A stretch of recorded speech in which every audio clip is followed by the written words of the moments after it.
السلام علیکم ریڈرز، کیسے ہیں سب؟ امید کرتی ہوں سب ریڈرز ٹھیک ہوں گے اور اپنی لائف میں خوش ہوں گے اور میرے ناولز کو بھی انجوائے کروں گے۔ بہت ہی خوبصورت ناول رمز عشق جو میں آپ کے ساتھ شیئر کر رہی ہوں، اور پچھلے 8 سے 9 دن سے میں یہ ناول آپ کے ساتھ شیئر کر رہی ہوں۔ 2 ایپیسوڈ اس کی شیئر کرتی ہوں۔ بہت ہی خوبصورت ناول، تو ٹائم کو ضائع کیے بنا سٹارٹ کرتے ہیں اپنے ناول کو ریڈ کرنا۔ اس نے زندگی میں کبھی کسی چیز کو ہاتھ نہیں لگایا تھا، بلکہ کسی دوسرے کی چیز کی طرف نگاہ بھی ڈالنا اپنی توہین سمجھتی تھی۔ کسی کی اترن پہننے کا تو سوچ بھی نہیں سکتی تھی، مگر آج زندگی نے اسے کس مقام پر لا کھڑا کیا۔ وہ کسی کے گھر میں، کسی کے کمرے میں، کسی کی جگہ پر کھڑی تھی۔ اسے معلوم ہوتا کہ ارحم خان زادہ پری گل کا شوہر ہے تو وہ اپنی جان گنوا دیتی، مگر کبھی یہ سب نہ کرتی۔ وہ پری گل کا لباس، میک اپ، اس کی جولری، اس کی پرائیویٹ چیزیں دیکھ کر الماری سے ٹیک لگائے سسک پڑی۔ احساس جرم اسے اندر سے مارے جا رہا تھا۔ وہ کسی کے گھر کے اجڑنے کا سبب بن گئی تھی۔ ایک بچی کو اس کے ماں باپ سے جدا کر دیا۔ یہ احساس، یہ جرم اسے پل پل اندر سے مار رہا تھا۔ اس کا تو اب زندہ رہنے کو بھی دل نہیں کرتا تھا۔ وہ اپنا لباس لیے واش روم میں چلی گئی، اچھی طرح شاور لے کے باہر آئی۔ ڈریسنگ مرر کے سامنے کھڑی وہ اپنے گیلے بال سلجھا رہی تھی۔ دروازہ دھاڑ سے کھلا تو اپنے بالوں میں برش کرتے ہوئے حور نے دروازے کی نگاہ کی تو جہاں سے ارحم خان زادہ اندر داخل ہوا۔ اس کی سرد سرخ نظروں سے خائف ہوتے کانپتی ہوئی 2 قدم پیچھے ہوئی۔ ارحم خان زادہ غصے اشتعال سے سرخ چہرے کے ساتھ اس کی طرف بڑھا۔ اسے کلائی سے جھکڑے اس کے گال پر زوردار تھپڑ مارا۔ بھاری تھپڑ سے نہ صرف اس کے گال بلکہ کمرے کے دور و دیوار بھی جھنجھلا اٹھے۔ اسے کمرے کے دور و دیوار گھومتے ہوئے محسوس ہوئے۔ وہ بیڈ پہ اوندھے منہ جا گری۔ وہ بند ہوئی آنکھوں میں سر میں اٹھتے درد کو برداشت کر رہی تھی۔ ارحم خان زادہ نے اسی لمحے سے کلائی سے جھکڑ کے اپنے سامنے کیا۔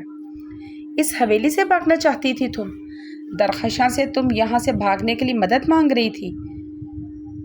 ارحم حلق کے بل چیخا۔ حور گال پر ہاتھ رکھ کے اس کے سامنے لرزتے کانپتے کھڑی تھی۔ پلیز حور ڈر کے مارے اب زار و کدار ہونا شروع ہو گئی۔ آنکھوں سے نکلتے آنسو اس کے رخ پر بہنے تو شدید جلن ہونا شروع ہو گئی، جہاں اس کے ستم کرنے پر بہت رحمی سے اپنا ہاتھ اٹھایا تھا۔ کیا ہوا؟ ہو گیا شوق پورا میری بیوی بننے کا؟ صرف چند گھنٹے میری قربت میں گزارے ہیں تم نے اور تمہارا یہ حال ہو گیا، اب یہاں سے جانا چاہتی ہو؟ گل نے 5 سال میرے ساتھ گزارے، اس بیڈ پر اس نے کتنی مرتبہ اپنی بیوی ہونے کا حق ادا کیا ہے، تم چند گھنٹے برداشت نہ کر سکی؟ گل کی جگہ لینے آئی تھی تم، اب یہاں سے کیوں جانا چاہتی ہو؟ بولو، جواب دو۔ ارحم اسے دونوں بازوں سے جھکڑتے ہوئے دھاڑا۔ مجھے نہیں پتا تھا آپ شادی شدہ ہیں، ورنہ میں کبھی یہ سب کچھ نہ کرتی، حور نے کپ کپاتے لبوں سے روتے ہوئے کہا۔ اگر میں شادی شدہ نہ ہوتا تو کیا پھر بھی یہ سب کچھ تمہیں زیب دیتا تھا؟ تمہارے لیے بہت آسان ہے کسی پر الزام لگا کر اس کے ساتھ نکاح کر لینا۔ ارحم کی گرج اس نے سسکی لی تھی۔ جب یہ سب کچھ تم نے کیا ہے تو تمہیں پتہ بھی ہوگا اس رشتے کے کیا تقاضے ہیں۔ اب یہ ڈر کیسا، یہ گریز کیسا؟ جواب دو مجھے۔ ارحم اسے جھنجھوڑتا پوری طاقت سے چیخا۔ کیا لگا تھا تمہیں تم مجھ پر الزام لگا کر مجھ سے نکاح کر لو گی؟ میں تمہاری خوبصورتی کے آگے اپنا دل ہار کر تمہیں معاف کر دوں گا؟ تم نے بہت دفعہ یہ طریقہ آزمایا ہوگا، بہت سے لڑکے تمہاری خوبصورتی کے جال میں پھنسے بھی ہوں گے۔ میں ارحم خان زادہ ہوں جسے تمہاری خوبصورتی سے گھن آتی ہے۔ اتنا آسان نہیں ہے ارحم خان زادہ کو اپنے خوبصورت چہرے کے جال میں جھکڑنا۔ میرے نزدیک تمہارا خوبصورت چہرہ صرف گھن لائق ہے۔ ارحم نے چلاتے ہوئے اسے ایک ہی جھٹکے میں چھوڑا تو وہ زمین پر اوندھے منہ جا گری۔ حور اوندھے منہ زمین پر گرتی بلک بلک کر رو رہی تھی۔ اگلے ہی لمحے وہ اپنے گالوں سے آنسو بے دردی سے صاف کرتے ایک ہی جست میں زمین سے اٹھتے ارحم خان زادہ کے مقابل جا کھڑی ہوئی۔ آپ کو کوئی حق نہیں پہنچتا میرے کردار پر بار بار انگلی اٹھانا۔ آپ کو میری بے گناہی کا ثبوت اس رات مل چکا ہے، جب آپ نے مجھے بے رحمی سے جھنجھوڑا تھا۔ یہی کہا تھا نا کہ آپ چیک کریں گے مجھے آپ سے پہلے کسی نے چھوا ہے یا نہیں، تو پتہ چل گیا ہوگا کہ آپ کو میرے قریب آنے سے آپ ہی پہلے مرتے۔ مجھے جتنا مارنا ہے مار لیں، مگر میرے کردار پر اب انگلی مت اٹھائیے گا۔ حور ارحم کی آنکھوں میں اپنی آنکھیں گھاڑے بے دردی سے اپنے بہتے آنسو صاف کرتے چیخی تھی۔ بکواس بند کرو اپنی۔ خبر میرے سامنے جو تم نے اپنی آواز نکالی یا پھر اس کمرے سے تمہاری آواز باہر نکلی تو تمہارا گلا میں اپنے ہاتھوں سے دبا کر تمہارا کام ایک ہی بار میں تمام کر دوں گا۔ ارحم اس کا جبڑا اپنی آہنی گت سے دبوچ گیا۔ تمہارے نزدیک تمہارے کردار کا ثبوت یہ ہوگا، مگر میرے نزدیک تم بے حیا بے شرم لڑکی ہو جو کسی کے ساتھ بھی گاڑی میں بیٹھ کر کہیں بھی جا سکتی ہو۔ اس کے ساتھ رات گزارنے کا سرعام اعلان کر سکتی ہو۔ ارحم نے اس کا جبارہ چھوڑتے اس کے بال اپنی مٹھی میں دبوچے تھے اور اس کی گرفت پر سسک کر رہ گئی۔ آپ مجھے میرے کیے کی سزا دے چکے ہیں، آپ مجھے جانے دیں یہاں سے، مجھے نہیں رہنا آپ جیسے وحشی انسان کے ساتھ۔ حور اپنے بال چھڑواتے سسکتے ہوئے بولی، اچھا میں وحشی ہوں؟ جب مجھ سے نکاح کا منصوبہ بنا رہی تھی تب تمہیں نہیں لگا تھا میں وحشی ہو سکتا ہوں؟ تب کیا دیکھا تھا مجھ میں؟ ہاں بولو، کیا چیز مجھ میں امپریس کی تھی؟ ارحم اس کے بالوں کو چھوڑتے ہوئے ہنسا۔ مجھے درخشاں نے بتایا کہ آپ بہت اچھے ہیں، آپ عورت پر چلاتے نہیں ہیں، نہ ہی عورت پر ہاتھ اٹھاتے ہیں، آپ جیسا پوری حویلی میں کوئی نہیں۔ مجھے یہی لگا کہ آپ جیسا پوری دنیا میں کوئی نہیں، مگر آپ میں ایسی کوئی بھی کوالٹی نہیں کہ آپ عورت پہ چلاتے بھی ہیں، آپ ہاتھ بھی اٹھاتے ہیں، آپ بہت ظالم ہیں۔ حور نے ہچکچیوں سے روتے ہوئے کہا۔ وہ کچھ پل کے لیے اس کی باتوں پر خاموش ہو گیا۔ وہ بلیک ڈریس میں اس کے سامنے کھڑی تھی جو گیلا ہونے کی وجہ سے اس کے بدن کے ساتھ چپکا ہوا تھا، جس سے اس کا بدن کے خد و خال بہت واضح تھے۔ گیلے بال جو اس کی کمر کے نیچے آ رہے تھے وہ پشت اور چہرے پر بکھرے تھے۔ گال پر اس کی انگلیاں پوری بے رحمی سے اپنا نشان چھوڑ چکی تھی۔ ماتھے اور نچلے لب پر زخم وہ اس وقت جتنی حسین لگ رہی تھی اس سے کہیں زیادہ رحم کے قابل لگ رہی تھی۔ ارحم اسے دیکھتا اپنا نچلا لب بے دردی سے کچل گیا تھا۔ یہ سب اس نے کیسے یقین نہیں آیا، مگر دوسرے ہی پل اپنا اسے یاد آیا جس کے ذمہ دار سامنے کھڑی لڑکی جو ہرگز رحم کھانے کے قابل نہیں تھی۔ اسی لمحے وہ اس کے قریب ہوا، اسے کمر سے تھام کر اپنے قریب کرتے ہوئے اس کے بالوں کو گدی سے پکڑتے ہوئے اس کا چہرہ اپنے قریب کیا۔ حور کی آنکھوں میں خوف لہرایا۔ پلیز، مجھے بہت درد ہو رہا ہے، حور نے روتے ہوئے اپنے زخمی لب پر زبان پھیرتے ہوئے رحم کی درخواست کی۔ اسے لگا کہ ظالم سفاک ستم گر پھر سے اس کے زخمی لبوں کو بے دردی سے اپنا نشانہ بنائے گا۔ اس کے اندر اس ستم گر کی ذرا بھی ہمت نہیں تھی مزید سہنے کی۔ تم نے میری محبت، میری گل کو مجھ سے دور کر دیا، تم نے میری بیٹی جو کہ میری زندگی تھی اسے مجھ سے دور کر دیا، میری بہن کا گھر اجاڑ دیا، میرا بچہ اس دنیا میں آنے سے پہلے اپنی ماں کی کوکھ میں مار دیا۔ اس سب کے پیچھے تمہارا وہ جھوٹ ہے جو تم نے بہت آسانی سے بولا۔ اب بتاؤ مجھے کون ہے ظالم اور بے رحم؟ ارحم اس کی کرسٹل براؤن گہری شفاف آنکھوں میں دیکھتے سرد لہجے میں مخاطب ہوا۔ حور اپنے زخمی لب اور اپنے دانتوں کی گرفت بڑھاتے رو پڑی۔ بہت تکلیف ہوتی ہے تمہیں جب میں تمہارے کردار پر وار کرتا ہوں، تم بلبلا اٹھتی ہو۔ کردار صرف ایک عورت کا نہیں ہوتا، کردار میں مرد عورت کی تمیز نہیں ہوتی۔ جتنا عورت کا کردار اہمیت رکھتا ہے اتنا ہی مرد کا کردار بھی اہمیت رکھتا ہے۔ پورے گاؤں کے سامنے تم نے مجھے بدکردار ثابت کر دیا، مجھے زناکار ایک ہوس پرست مرد بنا دیا جو تمہاری خوبصورتی اور کم عمری کے ہاتھوں مجبور ہو کر اپنے فلیٹ اور ہوٹل کے کمروں میں تمہارے ساتھ عیاشی کرتا رہا، تمہیں نکاح کے لیے اپنی حوالی لے کے آیا مگر بعد میں اپنی بیوی کے دباؤ میں آتے ہی مکر گیا۔ تم نے نہ صرف میرے کردار بلکہ مجھے ایک ظالم بزدل مرد بھی ٹھہرایا۔ پوری برادری مجھ پر تھو تھو کرتی ہے۔ میں نے ایک عورت کی خاطر، اپنی ہوس پرستی کی خاطر ایک بے گناہ عورت کو طلاق دے دی، یہاں تک کہ اپنی بچی کا بھی نہ سوچا۔ پتہ نہیں گل نے کیا کیا۔ ارحم کی آنکھوں کی سرخی بڑھی، حور کی سسکیوں کی رفتار۔ مجھے بے وفائی کی سزا دیتے میرے بچے کو مار دیا، ہر طرف سے میں قصوروار ہوں۔ ارحم اس کے بال پوری شدت سے دبوچتے کھینچ چکا تھا۔ حور درد سے تڑپتے اس کی آنکھوں کی سرخی دیکھ کر آنکھیں میچ گئی۔ آنکھیں کھولو، دیکھو میری آنکھوں میں، دیکھو تم نے مجھ سے کیا کیا چھینا ہے۔ ارحم غرایا تو حور نے جھٹ سے اپنی آنکھیں کھول کر ارحم کی آنکھوں میں دیکھا۔ میری بربادی کی ذمہ دار ایک کمزور عورت بند کمرے میں میرے چند الفاظ برداشت نہیں کر سکتی۔ ہاں بولو، جواب دو۔ ارحم اس کی گہری آنکھوں میں دیکھتے ایک بار پھر سے پوری قوت سے چلایا۔ نفرت تھی مجھے ان شفاف آنکھوں سے۔ اس رات ان شفاف آنکھوں نے اسے اٹریکٹ کیا۔ اس کے لبوں سے جھوٹ سنتے وہ صرف اس کی آنکھوں کی شفافیت کو دیکھ رہا تھا جہاں اسے صرف معصومیت دکھی تھی۔ مجھے بتاؤ ذرا، تمہارا باپ کون ہے؟ تم جائز ہو کہ ناجائز مجھے کچھ پتہ نہیں۔ وہ لڑکی جو راتوں رات میری زندگی میں داخل ہو گئی، اندھیری سڑک جہاں رات کو مرد بھی تنہا نکلتے ہوئے سوچتے ہیں۔ تم بہودہ لیے میں سڑک پر بھاگ رہی تھی، ایسی عورت کو کون سر پر بٹھاتا ہے جو سر سے لے کر فریب کا مکار ہو۔ اور ہم نے نفرت سے اس کے پورے وجود کو سلگتی شعلہ باز نگاہوں سے دیکھا تو اندر تک اس کی سلگتی نگاہوں کے حصار میں بھن کر آب مچھلی کی طرح مچل اٹھی۔ اب ساری عمر تم نے یہ سب سہنا ہوگا۔ تم نے اگر اس حویلی سے بھاگنے کی کوشش کی تو تمہیں زندہ زمین پر گھاڑ دوں گا۔ میری مزید بدنامی ہوئی، تمہارے ٹکڑے ٹکڑے کر کے چیلوں کووں کو کھلا دوں گا۔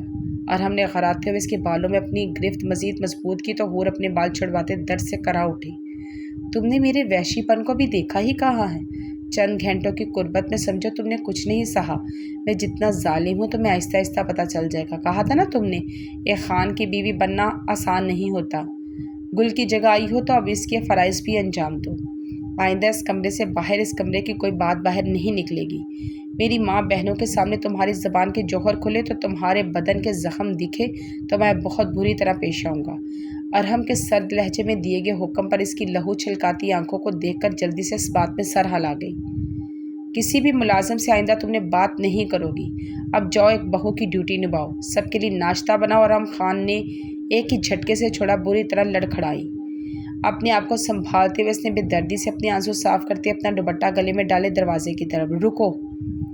ارحم کی پکار پر وہ رکی مگر رخ پلٹ کر نہیں دیکھا۔ اس کی اتنی ہمت نہیں تھی رخ پلٹ کر اس ظالم شفاق نگاہوں میں دیکھتی جہاں اس کے لیے صرف نفرت تھی۔ ارحم نے آگے بڑھ کر اس کے مقابل آتے اس کا دوپٹہ گلے سے اتار کر اس کے سر پر اڑایا۔ بلیک نیٹ کے بیڈز لگے دوپٹے میں اس کے چاند چہرہ دمک اٹھا۔ ارحم اس کے خوبصورت دمکتے شعلہ روح کو نفرت امیز نگاہوں سے دیکھنے لگا۔ وہ دوپٹہ صرف تن ڈھانپنے کے لیے نہیں ہوتا بلکہ اسے سر بھی ڈھانپا جاتا ہے۔ ایک خانزادہ کی بیوی ہو تمہیں پتہ ہونا چاہیے یہاں اس حویلی کی عورتیں کیسے رہتی ہیں۔ اب یہ دوپٹہ میں تمہارے سر سے اترتا ہوا نہ دیکھوں، سمجھ رہی ہو نا میری بات؟ ارحم نے اس کی ٹھوڑی کو نرمی سے چھوتے اس کا چہرہ اوپر اٹھایا۔ حور نے اپنی جھکی نگاہیں اٹھا کر اسے دیکھا تو اس کے آنکھوں کے سرد پن سے گھبراتے ہوئے اپنی نظریں دوبارہ جھکا لی تھی۔ اب اس کی آنکھوں کا سرد پن اس کی روح تک سرایت کر رہا تھا۔ اس کے بھاری ہوتے اعصاب ساکت ہو رہے تھے۔ میں بار بار بات دہرانے کا قائل نہیں ہوں۔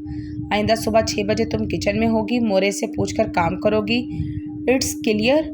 ارحم نے اس کی جھکی نظروں کو دیکھتے ہوئے استغفار کرتے تنبیہ کی۔ حور نے اپنے آنسو صاف کرتے اس کی طرف ایک نگاہ ڈالتے اس بات میں سر ہلایا یہ آنسو بھی اس کمرے سے باہر نہ رہیں۔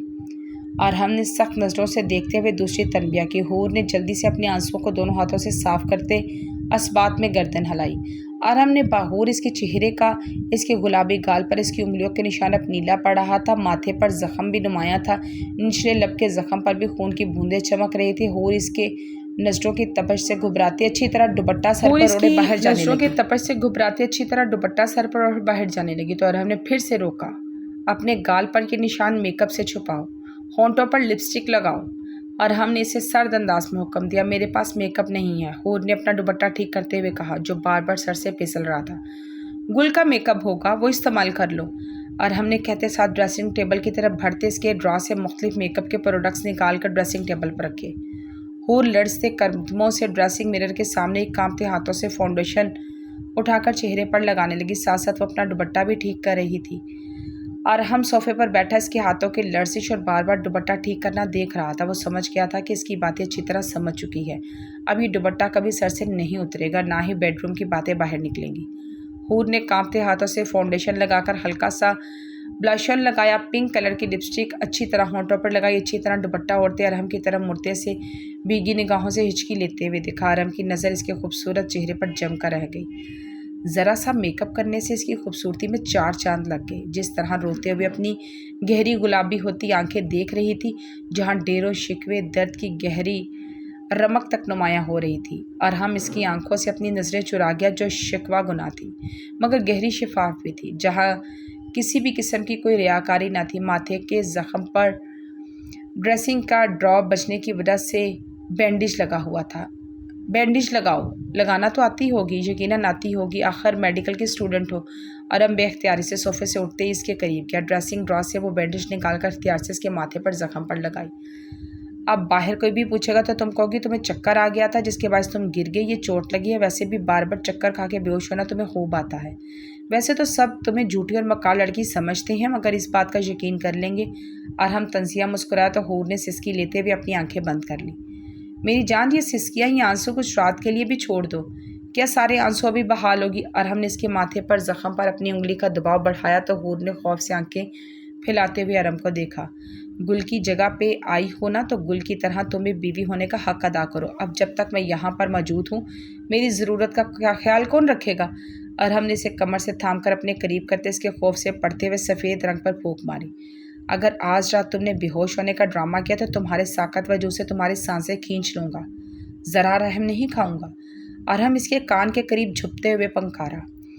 حور اس کی پھنکار پر دھڑتے ہوئے نظریں جھکا گئی۔ ارحم نے اس کی ٹھوڑی پکڑ کر اس کا چہرہ اوپر کیا، اس کی آنکھوں میں استغفار بری سرد نگاہوں سے جھانکا تو حور نے کانپتے ہوئے اس بات میں سر ہلا دیا۔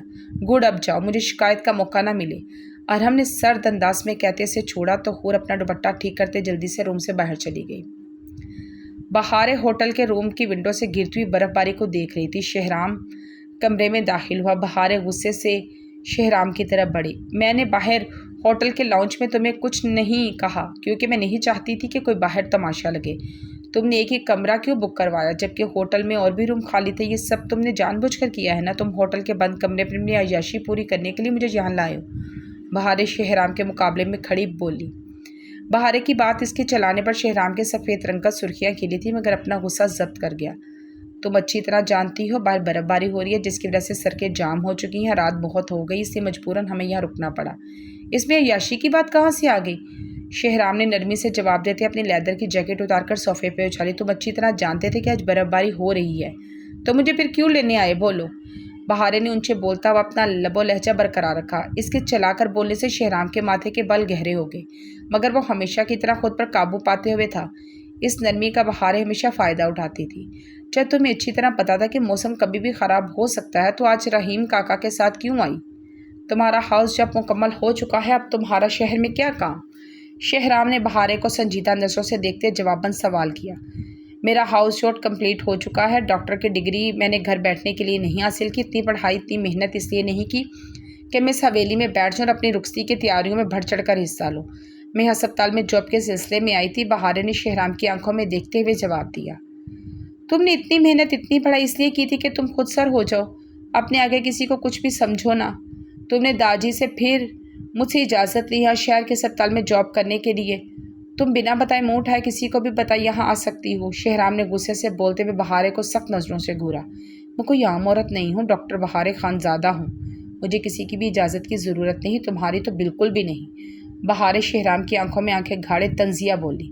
اچھا، جو عورت پڑھ لکھ جاتی ہے وہ رشتوں کا تقدس، ان کا احترام بھول جاتی ہے۔ تم کسی ملک کی وزیر اعظم بن جاؤ گی تب تو تمہیں میری اجازت کی ضرورت ہوگی کیونکہ تب بھی تم بہار شہرام کہلاؤ گی۔ تمہاری کوئی بھی پہچان ہو مگر سر نیم میرا ہی نیم لگے گا۔ چاہ کر بھی اس حقیقت سے تم انکار نہیں کر سکتی۔ تم بیوی ہو میری اور میرے تمہارا شوہر۔ شہرام نے بہارے کے بازو سے پکڑ کر خود کے قریب کیا۔ میں نہیں مانتی تمہیں اپنا شوہر، بہارے خود کو چھڑواتے ہوئے چیخ پڑی۔ اچھا، اگر شوہر نہیں مانتی تو پھر اپنے مورے سے چھوٹ کیوں بولا کہ تم میرے ساتھ شہر جا رہی ہو؟ شہرام کی بات پر بہارے ایک پل کو گڑبڑا کر رہ گئی۔ کیا ہو بہارے، خاموش کیوں ہو؟ تمہیں کسی کی اجازت کی ضرورت نہیں تو حویلی سے باہر نکلنے کے لیے میرا نام کیوں استعمال کیا؟ بولو، جواب دو، جبکہ مجھے پتا بھی نہیں تھا کہ تم رحیم کاکا کے ساتھ شہر آئی ہو۔ شہرام کی بہارے کی بازو پر گرفت سخت تھی۔ تو کیا کرتی؟ میرے گھر والوں کو مجھ سے زیادہ تم پر اعتبار ہے۔ مجھے اپنی مرضی سے حویلی کا گیٹ عبور کرنے کی اجازت نہیں۔ تم مجھے دنیا کے دوسرے کونے تک بھی لے جاؤ تو تم سے کوئی سوال نہیں کرتا۔ ہر وقت ہر کوئی یہی کہتا رہتا کہ میں تمہاری ہوں۔ بہارے نے شہرام کے سینے پر دونوں ہاتھ مارتے ہوئے اسے خود سے دور دھکیلنے کی کوشش کی مگر اس کے بازو پر اپنی انگلیاں گھاڑے سے مزید قریب کیا۔ بہارے کے سر سے چادر پھسلتی اس کے کندھوں پر آ گئی۔ کندھوں پر بھی شار پھسل کر زمین بوس ہونے کو تیار تھی جسے بہارے نے بمشکل سنبھالا۔ سچ ہی تو سب کہتے ہیں کہ تم صرف میری ہو۔ تمہارے گھر والوں کو اس نکاح کے رشتے کی مضبوطی اور پاکیزگی کا خیال ہے جو تمہارے نزدیک ایک بوجھ اور گالی ہے۔ کاش آج تمہارے پاس یہ ڈاکٹر کی ڈگری نہ ہوتی، تم بھی حویلی کی باقی عورتوں کی طرح پڑھی لکھی نہ ہوتی تو تمہیں اپنی حدود کا پتہ ہوتا۔ شہرام بہارے کی چادر اس کے کندھوں سے اتار کر بیڈ پر اچھال چکا تھا۔ شہرام، بہارے دبی آواز میں گھر آئی۔ وہ نارنجی رنگ کے گرم کلیوں والے فراق کی آستینوں والے فراق میں ملبوس تھی جس کے گلے پر گولڈن موتیوں کا کام ہوا تھا۔ نارنجی رنگ میں اس کی سفید رنگت دھمک رہی تھی۔ غصے اور خفت میں اس کے گال لال ٹماٹر کی طرح ہو رہے تھے۔ شہرام بے خودی میں اس کی خوبصورت چہرے کو ایک اٹک دیکھ گیا۔ شہرام کی نظروں کی تپش سے بہارے نے جھپٹاتے ہوئے اس سے دور ہونا چاہا تب اس کی کمر سے تھامے خود کے قریب ہو گیا۔ تمہیں اپنی حدود کا پتہ ہے مسٹر شہرام خانزادہ؟ تم اس بند کمرے میں میرا فائدہ اٹھانا چاہتے ہو اس لیے تم نے ایک ہی کمرہ بک کروایا۔ بہارے شہرام کی باہوں میں کپ کپاتے لبوں سے بولی۔ وہ اپنی مضبوط باہوں میں سے قید کیے ہوئے تھا۔ بہارے نے اس کے سینے پر دونوں ہاتھ جماتے بمشکل خود کو اس کے چوڑے سینے میں سمانے سے روکا۔ وہ اس کی کمر پر اپنی گرفت مضبوط کی اس کی آنکھوں میں دیکھتے بے بسی کا خط اٹھا رہا تھا۔ مجھے اپنی حدود کا اچھی طرح پتہ ہے۔ اپنی حدود میں رہو، جو تمہاری کینچی کی طرح چلتی زبان ہے نا ابھی تک تمہارے منہ میں ہے۔ ایک کمرہ اس لیے لیا ہے کہ میں تمہیں اکیلے کمرے میں نہیں رکنے دے سکتا۔ اب اسے تم میری دقیانوسی سمجھو یا حق ملکیت۔ میں اپنی بیوی کو ہوٹل کے کمرے میں اکیلا نہیں چھوڑ سکتا۔ جہاں تک بات ہے آج اس بند کمرے میں عیاشی کرنے کی تو اپنی حسین جائز بیوی کے ساتھ عیاشی کرنے میں حرجی کیا ہے؟ شہرام نے اس کی دودھیا گردن پر اپنی انگلیاں بے باکی سے ٹریس کرتے ہوئے مدہوشی کے عالم میں کہا۔ کیا مطلب؟ شہرام کی انگلیاں گردن کے نیچے محسوس ہوتے بہاریں لال سرخ ہوتے بمشکل بولی۔ شہرام مسکراتے ہوئے اس کے بالوں کو پیچھے سے اپنے ایک ساتھ نرم گرفت میں لیتے اس کے لبوں پر جھک کر پوری شدت سے ایک خوشبودار سانسوں کو اپنی سانسوں میں قید کیا۔ بہارے کی آنکھیں شہرام کی جسارت پر ضرورت سے زیادہ کھلی، رنگ سرخ انار ہوا۔ بہارے اس کے حصار میں بری طرح جھپٹاتے ہوئے مچلی اپنے ناخن اس کی گردن پر نوچ ڈالے۔ شہرام اس کے ہاتھوں کو جکڑ کر اس کی کلائیوں اس کے کمر کے ساتھ لگائے پہلے سے زیادہ شدت اس کے لبوں پر دکھانے لگا۔ قطرہ قطرہ اس کی سانسیں انہیل کرتے مدہوش ہونے لگا۔ اس کا لمس جتنا نرمی کے لیے ہوا تھا اس سے کہیں زیادہ اس سے گہرے جذبوں کو آنچ دیتی تھی، جس سے بہارے کا پورا وجود جھلس رہا تھا، جیسے کوئی دہکتا انگارہ اس کے لبوں پر رکھ دیا ہو۔ بہارے کی بے جان ہوتی حالت محسوس کرتے شہرام نے اس کی کلائیاں آزاد کرتے اس کے لبوں کو بھی آزادی دی۔ اس کی کمر پر نرمی سے اپنا حصار باندھے وہ اپنی باہوں میں قید کرتے اپنے سینے کے ساتھ نرمی سے لپٹا گیا۔ شہرام اپنا بگڑا تنفس درست کرتے بہارے کو سینے سے لپٹاتا بہت نرمی سے اس کی کمر کے گرد اپنے حصار باندھے ہوئے تھا۔ بہارے نے سسکتے ہوئے شہرام کی گردن کو اپنے ناخنوں سے نوچتے ہوئے دونوں ہاتھوں سے پوری قوت سے دھکیلا۔ شہرام اپنی گردن پر ہاتھ رکھ کے اپنی جنگلی بیوی کو دیکھ رہا تھا جو گہرے سانس لیتے بھیگی نگاہوں سے اسے دیکھ رہی تھی۔